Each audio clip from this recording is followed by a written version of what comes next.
दोस्तों साथियों नमस्कार। द पाठशाला ऑनलाइन में आपका स्वागत है। आज हम जिस व्यक्ति से आपको मिलवाने वाले हैं वो उत्तर प्रदेश पुलिस में डिप्टी एसपी के पद से सेवानिवृत्त हुए हैं और पुलिस विभाग के अनेक पदों पर वो रहते हुए उन्होंने उसको नज़दीक से जाना है, पुलिस की व्यवस्था को जाना है, समाज की व्यवस्था को जाना है और रिटायरमेंट होने के बाद उनकी 4 पुस्तकें प्रकाशित हो चुकी हैं। लव जिहाद उनका एक उपन्यास है, दूसरी पुस्तक सत्य मार्ग है जिसमें वो मोटिवेशनल रूप में एक लेखक के रूप में हमारे सामने है। इसके अलावा सांप्रदायिक जहर को लेकर भी जो आजकल वैमनस्य की स्थिति है, हिंदू मुस्लिम और अन्य धर्मों को लेकर के आपस का जो मतभेद है उसको लेकर के भी एक पुस्तक वो लिख चुके हैं। घायल आवाजें उनका एक कविता संग्रह है जिसमें वो सिस्टम से नाराजगी अपनी कविताओं के माध्यम से व्यक्त करते हैं। श्री सुनील कुमार त्यागी जी मूल रूप से मुरादनगर जो गाजियाबाद जिले में स्थित है वहाँ के रहने वाले हैं। तो बहुत बहुत स्वागत है त्यागी सर आपका कि आपने समय दिया और आप इस कार्यक्रम का हिस्सा बने। तो सबसे पहले आप अपने बारे में थोड़ा सा परिचय दीजिए। और मैं मूल रूप से मुरादनगर के पास परमपुर मेरा गांव है और मेरे फादर भी पुलिस डिपार्टमेंट में सर्विस करते थे। इस वजह से मेरी एजुकेशन जो है वो अलग अलग ज़िलों में हुई। बदायूं से मैंने हाई स्कूल इंटर किया, उसके बाद हल्द्वानी नैनीताल से मेरा ग्रेजुएशन हुआ और उसके बाद फिर इसी क्रम में मोदी कॉलेज से मैंने पोस्ट ग्रेजुएशन और ग्रेजुएशन पूरा किया था। उसके बाद मैं पुलिस डिपार्टमेंट में रिक्रूट मेरा हो गया और उससे पहले मैं बताऊं, मोदी नगर से एक पेपर निकलता था भुवन भूषण। उस भुवन भूषण में के संपादक से मेरा मुलाकात हुई थी उसी पीरियड में जब मैं पढ़ता था। मुझे लेखन की रुचि पहले से ही थी और काफ़ी रुचि थी। मैंने उसी समय कुछ किताबें लिखी थी जो प्रकाशित उस समय नहीं हुई थी। तो मैं भुवन भूषण के संपादक से जब मिला तो उन्होंने मुझे अपने पेपर में एक स्थायी कॉलम लिखने को दिया मेरी रुचि को देखते हुए और मैं 2 साल यहाँ उसमें लिखता रहा। उसके बाद जब मैं पुलिस में भर्ती हो गया तो फिर इस रुचि में कट हो गया, मुझको इतना समय नहीं मिलता था और बहुत बिजी लाइफ रहती थी। तो ये मेरा जो है, और कुछ मैं डिसिप्लिन में रहता था, जो लिखना चाहता था वो लिख नहीं पाता था। तो इस वजह से ये मेरा लेखन कार्य जो है वो दब गया। पुलिस डिपार्टमेंट मैंने 37 साल पुलिस में नौकरी की और आफ्टर रिटायरमेंट मैं अब जब आया हूँ तो वो जो मेरा लेखन की रुचि थी वो मेरी दोबारा से शुरू हुई और उसको मैंने फिर जो है डेवलप करके मैंने ये किताबें मैंने ये लिखी हैं, विभिन्न विषयों पर लिखी हुई है। जी जी। तो सर जैसा आपने कहा कि आपका जो परिवेश है, पिताजी आपके पुलिस में थे, फिर आप भी लेखन में रुचि थी लेकिन आप पुलिस डिपार्टमेंट में आपने ज्वाइन कर लिया। भारतीय समाज में एक ये पुलिस को लेकर के एक उसका एक चेहरा है कि कोई भी सामान्य व्यक्ति आज भी अगर उसके साथ कोई ज्यादती हुई है, कोई परेशानी हुई है तो थाने में जाने से डरता है। एक पक्ष तो ये हुआ पुलिस का। दूसरा पक्ष ये भी है कि जब हम किसी परेशानी में होते हैं, किसी मुसीबत में होते हैं और वहाँ पुलिस आ जाए तो एक पक्ष ये है कि हम बिल्कुल आश्वस्त हो जाते हैं कि अब पुलिस आ गई है तो अब चीजें सब व्यवस्थित हो जाएंगी, ठीक हो जाएंगी। तो इसको आप कैसे देखते हैं? वास्तव में क्या है कि पुलिस का जो सुरक्षा का वातावरण है उसी की वजह से हमारी दिनचर्या जो है चलती है, इसमें कोई दो राय की बात नहीं है। अगर पुलिस का ये संरक्षण हमारे पास ना हो तो जितने फ्री होके हम आपस में बात करते हैं, बाजार में जाते हैं, घूमते हैं, फिरते हैं, नहीं जा पाएंगे। ये बात अपने आप में सत्य है। लेकिन पुलिस विभाग की कुछ कमजोरियां हैं जो अभी भी दूर नहीं है। आम आदमी पुलिस थाने में जाने में थोड़ा सा झिझकता है। उसका कारण यह है कि कुछ पुलिस वाले अशोभनीय वातावरण पैदा कर देते हैं, गाली गलौज स्टार्ट कर देंगे या और तरीके से बात करना शुरू कर देंगे। इस वजह से आदमी थोड़ा थाने में जाने में भी झिझकता है। और एक सबसे बड़ा कारण यह है कि जहां पुलिस सत्ता के प्रभाव में काम करती है वहां कभी न्यायपूर्ण बात नहीं हो पाती है। उसमें कुछ ना कुछ मिश्रण हो जाता है और उससे न्याय जब नहीं मिल पाता है पीड़ित व्यक्ति को तब वो दुखी हो जाता है, उसको सही तरीके से न्याय नहीं मिल पाता है। लेकिन ये एक आवश्यक सिस्टम का आवश्यक विभाग है और इसमें सुधार की आवश्यकता है। लेकिन इसकी आवश्यकता जो है पहले भी थी और भविष्य में भी बनी रहेगी और वर्तमान में भी। जी। आपने जैसे कहा कि ये एक बिल्कुल स्पष्ट एक अच्छा एक पक्ष पुलिस का ये है कि उसके जो आसपास का जो दायरा है वो हमें सुरक्षित रखता है। आपने लंबे समय तक पुलिस विभाग में लगभग 37 साल तक उसको बहुत नजदीक से देखा, उसमें काम किया और उस डिप्टी एसपी के पद से आप सेवानिवृत्त हुए। तो जो दो मुख्य चीजें हैं, एक तो सत्ता पक्ष का कितना दबाव है और दूसरा है कि जो रिश्वतखोरी का जो आरोप लगातार लगता है कि थाने उस व्यवस्था से चल रहे हैं, उसको आप किस रूप में देखते हैं? ये दोनों कमजोरियां पुलिस विभाग में काम करती हैं। जहां तक रिश्वत की बात है तो ये जरूरी नहीं कि हर व्यक्ति रिश्वत लेता है। बहुत बहुत अच्छे लोग हैं जो रिश्वत रिश्वत नहीं लेते हैं और अपना काम जो है ईमानदारी से करते हैं। लेकिन कुछ लोग ऐसे हैं जो इसमें फंसे रहते हैं और विभाग की छवि को धूमिल करते हैं और इसका आम आदमी पर भी असर पड़ता है।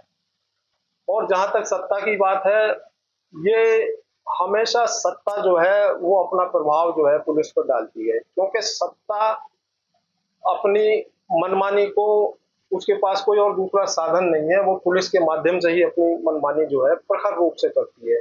दूसरे डिपार्टमेंट में जो कुछ होता है वो उतना दिखाई नहीं देता, लेकिन पुलिस के द्वारा जो भी एक्शन किया जाता है और वो सत्ता के प्रभाव में होता है तो उससे एक असमंजसता जो है सामने दिखाई देती है और आम आदमी उससे प्रभावित होता है। जी, जी।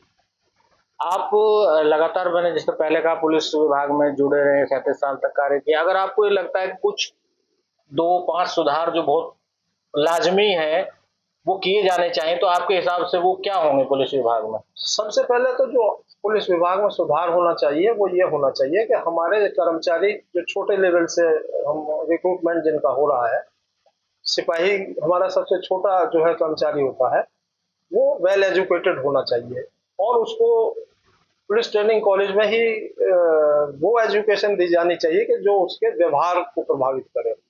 जो सबसे पहले उसको टीच किया जाए कि वो आम जनता के साथ बिल्कुल भी दुर्व्यवहार की हालत में पेश न हो पाए और अच्छे वातावरण में बात करें।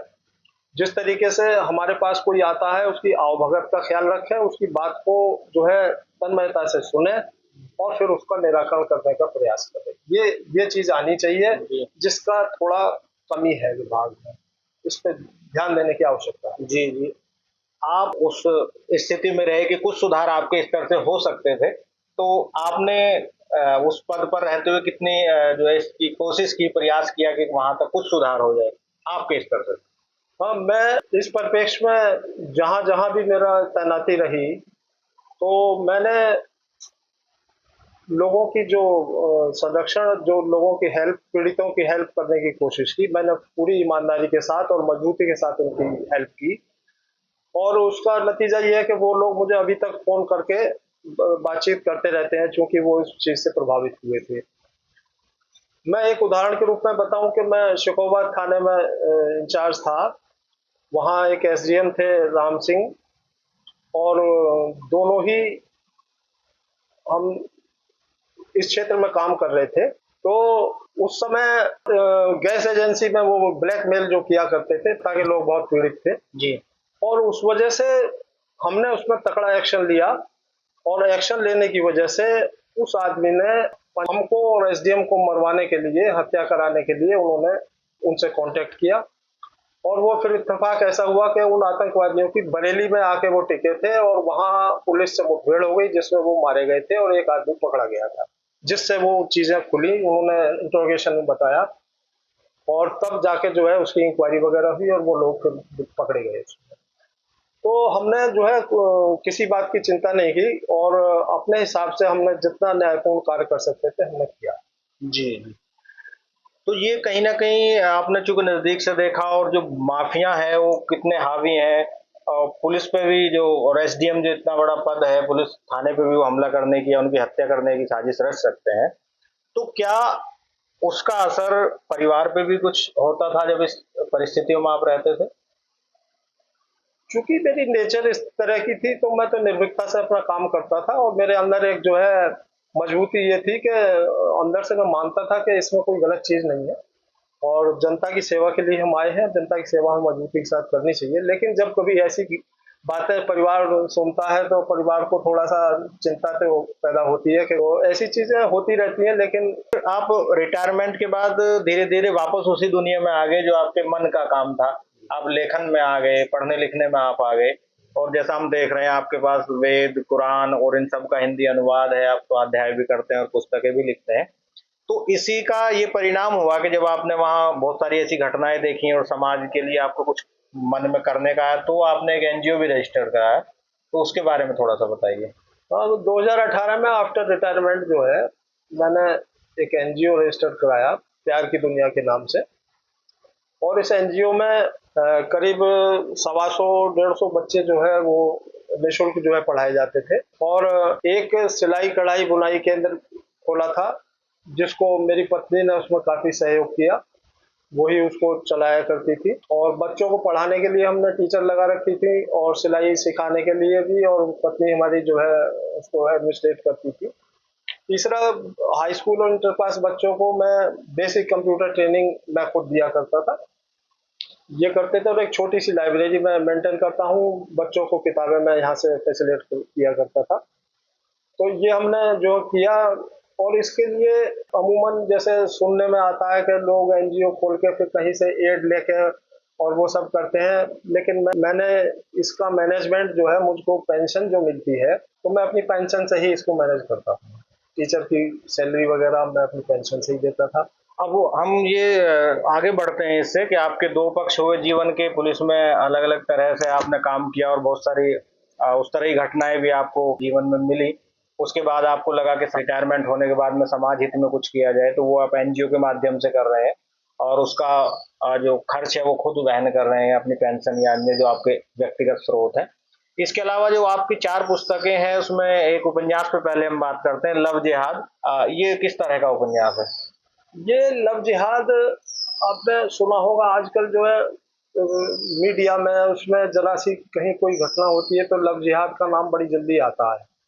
कोई हिंदू लड़की है, मुसलमान लड़का है, या मुसलमान लड़की है और हिंदू लड़का है, तो वहाँ लव जिहाद की बात आती है और उसको एक दूसरे तरीके से पेश करने की कोशिश की जाती है। उसका कारण यह है कि सांप्रदायिक सौहार्द बिगाड़ने की मंशा से लोग बाग उस काम को करते हैं। उसमें कुछ मीडिया भी अपना पार्ट प्ले करता है और कुछ जो हमारे कट्टर संगठन है वो इस चीज को उछालते हैं और आम आदमी के सौहार्द को खराब करने की कोशिश करते हैं। उसी प्रॉब्लम को मैंने महसूस किया तो मुझे लगा कि इस पर कुछ प्रहार होना चाहिए।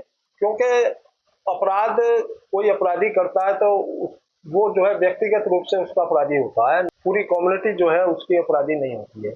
और अब एक फैशन चल गया है कि हम कोई आदमी कोई काम करता है तो हम उसकी पूरी कम्युनिटी को जो है आरोपित करना शुरू कर देते हैं, जो अपने आप में ठीक नहीं है। जी। मानवता की दृष्टि से हमें हर चीज को सोचना चाहिए और जो चीज जिस तरीके से है उसका चित्रण उसी तरीके से होना चाहिए, उसको समझना भी ऐसे ही चाहिए।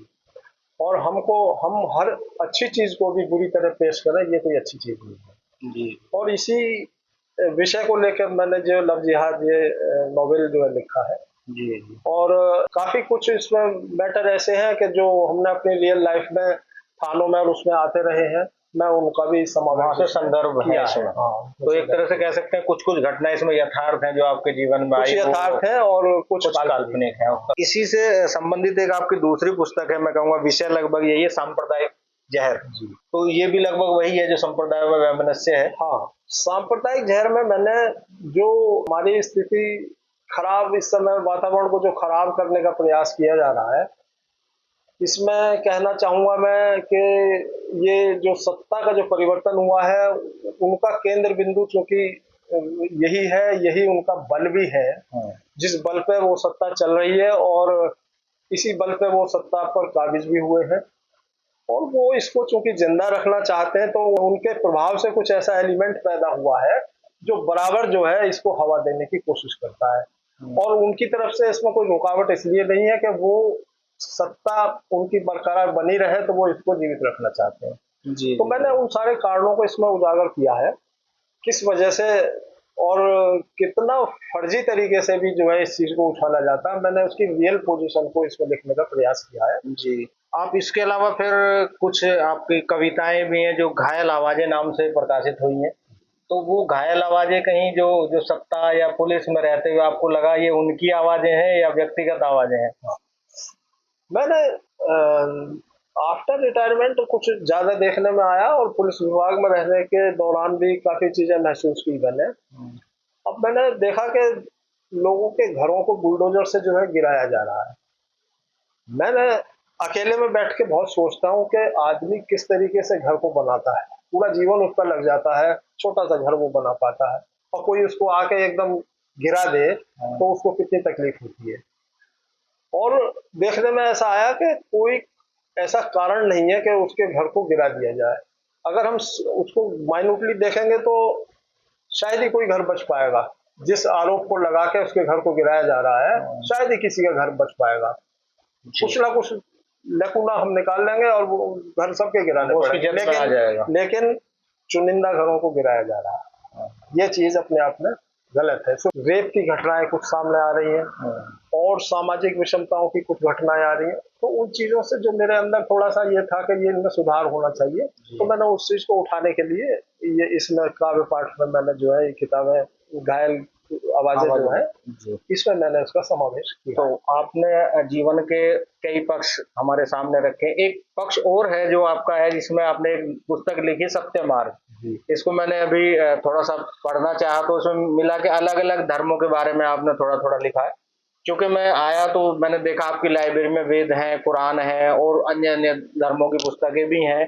तो आपने फिर धर्म की ओर भी आपकी रुचि रही और आपको लगा कि इन धर्मों का जो निष्कर्ष क्या है और सत्य का मार्ग क्या है, ये क्या उसी से संबंधित है? हाँ, एक्चुअल में क्या है कि व्हाट्सएप के जरिए और तमाम सोशल मीडिया के जरिए काफ़ी चीज़ें धर्म के संबंध में हमारे सामने आती रहती है, सभी लोग देखते हैं। मैंने उसमें महसूस किया कि कुछ चीज़ें अप्रमाणिक हैं और उनको बहुत जल्दी फैलाया जा रहा है, तो हमें उनसे बचने की आवश्यकता है। लेकिन बचने के लिए हम किसी को कुछ कहें उससे पहले हमको खुद ज्ञान अर्जित करने की आवश्यकता है। तो मैंने सबसे पहले वेद मंगाए जो मुझे बाहर से मंगाने पड़े, तो मैंने वेदों को मंगाया, मैंने उनका अध्ययन किया, जानकारी उसमें की कि एक्चुअल में क्या पोजीशन है। मैंने फिर बाइबल मंगाया, बाइबल को मैंने का अध्ययन किया, उसमें भी मैंने ये देखने की कोशिश की कि एक्चुअल में क्या चीज़ है। मैंने कुरान भी मंगाया, हिंदी रूपांतरण ट्रांसलेशन, तो मैंने कुरान का भी अध्ययन किया। तो सब चीज़ पढ़ने के बाद फिर मुझे महसूस हुआ कि हम काफ़ी कुछ जो है भटकाए जा रहे हैं। एक्चुअल में जो बहुत ज़्यादा सोच नहीं सकते हैं या बहुत ज़्यादा ध्यान नहीं दे सकते हैं, वो सही रास्ते पे चलते चलते गलत रास्ते पे भी मोटिवेट हो सकते हैं। तो ऐसे आदमियों के लिए सही ज्ञान देने की आवश्यकता। तो मैंने ये सत्यमार्ग पुस्तक एक लिखी थी, उसमें सभी धर्मों का थोड़ा थोड़ा मैंने जो है जिक्र किया है, और सब धर्म के बाद गीता का भी इसमें जो जिक्र किया है। और गीता में एक अष्टांगिक मार्ग बताया गया है, उसका मैंने समावेश इसमें किया, और फिर इन सबका निचोड़ निकाल के मैंने एक मार्ग जो है इसमें दिया है कि हम कैसे अपने जीवन को सफल बना सकते हैं। तो उस परिप्रेक्ष्य में मैंने ये किताब लिखी। जी जी जी। तो सर आपने सामाजिक विसंगतियां देखी, समाज में जो व्याप्त अलग अलग तरह की जो घटनाएं वो देखी, पुलिस में भ्रष्टाचार है या दूसरी चीजें वो आपने देखी, और पार्टियों की भी दखलंदाजी किस हद तक होती है वो भी देखी। पहले की सरकार भी आपने देखी, वर्तमान को भी आपने देखा। इसके अलावा आपने धर्मों का भी विशेष अध्ययन किया, चाहे गीता है, चाहे रामायण है, चाहे कुरान है, चाहे वेद है, चाहे बाइबिल है। तो इन सब का निष्कर्ष क्या निकल करके आपके सामने आया? का जो व्हाट्सएप यूनिवर्सिटी पे फैलाया जाता है रोज भ्रामक सूचनाएं हैं, उनका इससे कोई लेना देना है, या ये वैमनस्य जो है दूर दूर वैसे ही बिना ज्ञान के अज्ञान लोगों तक पहुंचाया जा रहा है? और इसके संबंध में मैं किसी की आलोचना तो नहीं करता हूँ, लेकिन मैं जो समझ पाया हूँ वो मैं ये समझता हूँ कि भगवान जो है वो यूनिवर्सल सार्वभौमिक एक भगवान है, कंट्रोलिंग पावर है जिसको हम भगवान कहते हैं। उसको हम गॉड के नाम से भी पुकार सकते हैं, उसको हम और किसी अल्लाह के नाम से पुकार सकते हैं, किसी भी नाम से हम पुकार सकते हैं। बाकी देखने में मैंने जो महसूस किया है वो ये है कि हम आडंबर में और अंधविश्वास में कुछ ज्यादा फंसे हुए, तो हमको एक्चुअल में उससे दूर रहने की आवश्यकता महसूस होती है कि हमें उससे दूर रहना चाहिए। बल्कि एक्चुअल में जो भगवान है और भगवान हमसे क्या चाहता है उसको हमें करना चाहिए। तो मेरी थिंकिंग ये है कि अगर मैं इसको दूसरे रूप में कहूँ कि कर्म ही भगवान है, यही मेरी थिंकिंग है कि हम सुख और दुख से प्रभावित होते हैं तब भगवान को याद करते हैं, और कोई कारण भगवान को याद करने का नहीं है। आप सुखी होंगे तो याद करेंगे और दुखी होंगे तो याद करेंगे, दुख में हम ज्यादा याद करते हैं। तो एक्चुअल में क्या है कि कर्म दो दो तरह के कर्म है, एक सत्कर्म है और एक दुष्कर्म है। सा से सत्कर्म और सा से सुख, और दा से दुष्कर्म और दा से दुख। अगर आप सत्कर्म करेंगे तो आपको सुख की प्राप्ति होगी, और आप दुष्कर्म करेंगे तो आपको दुख की प्राप्ति होगी। जो किसी पूजा से, किसी आरती से, किसी धूप बत्ती से, किसी व्रत से, किसी गंगा स्नान से, किसी कांवर लाने से, किसी चीज से दूर नहीं है। भगवान के सामने उसको दूर करने का कोई उपाय ही नहीं है। उसने निश्चित कर दिया है कि आपने दुष्कर्म किया है तो आपको वो भोगना होगा। भगवान को आपको अगर खुश करना है तो इन सब चीजों से छोड़ के आप सत्कर्म की तरफ जाइए, तब जो है आपको सुख की प्राप्ति होगी। ये मेरा जो है निचोड़ है जी। तो इसीलिए आप जो एक तरह से कहें कि हम नफरत की दुनिया से प्यार की दुनिया में बसाने चले। बहुत बहुत धन्यवाद सर आपका, आपने समय दिया और बेबाकी से अपनी राय रखी अलग अलग मुद्दों पे। दोस्तों साथियों, अगर आपको ये वीडियो पसंद आई हो तो लाइक करें, सब्सक्राइब करें। जय हिंद, जय भारत।